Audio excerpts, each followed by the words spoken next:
The first person I want to start with, Lamore, is 50 Cent. Now, 50 Cent was never married, therefore not divorced. But this is a topic I have not brought onto this podcast before, and that is, what do you do when you have children and you're not married? You have obligations, you have child support, and you have custody issues. And these are called paternity cases. Please explain what a paternity situation is and what you do with the court when you're not married.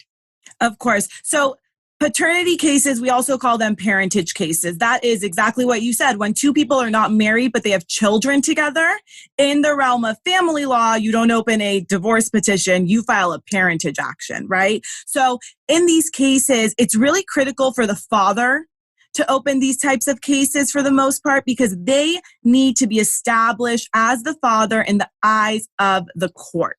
Mothers, they've given birth to the child. The court recognizes them as the mom. Law enforcement recognizes them as the mom. If you do not have a court order with your partner and you share children and you call the cops, it's my day. Where's your court order? I don't have one. Well, kid goes to mom. Always in these paternity actions, unless you have gone to court and the court has established paternity in your case. These petitions are used to establish paternity in these cases. So like you said, you have custody issues, visitation, child support, and oftentimes, especially with someone like 50 Cent, I would assume that there are also attorney fee issues. So I have never heard in my 10 years of being in the family law business, I'm so happy you mentioned this, that if you want court oversight, and you should want court oversight for just the reason you mentioned, it's my day, where's the court order? We don't have one. Okay, goes to mom. I've never heard, but this makes perfect sense, Lamore, that the father should file the petition as the petitioner and mom can be the respondent. Oh, yeah.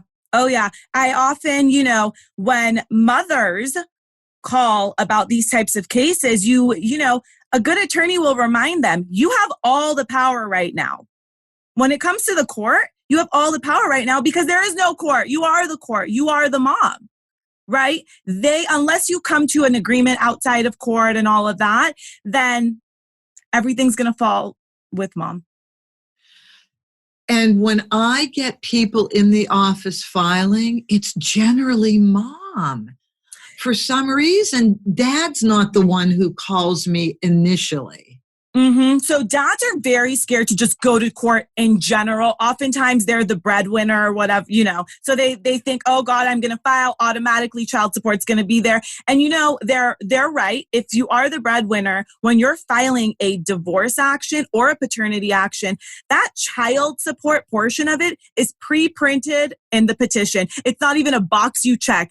If there are children, the court is going to order child support unless you agree that there is no child support.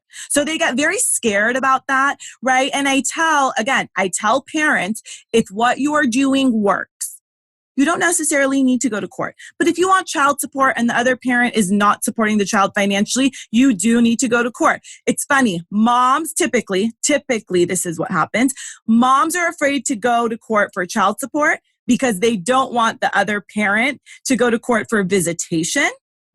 And fathers are usually scared to go to court for visitation because they don't want the other parent to ask for child support. Because once you do one, it opens the door to the other. Right.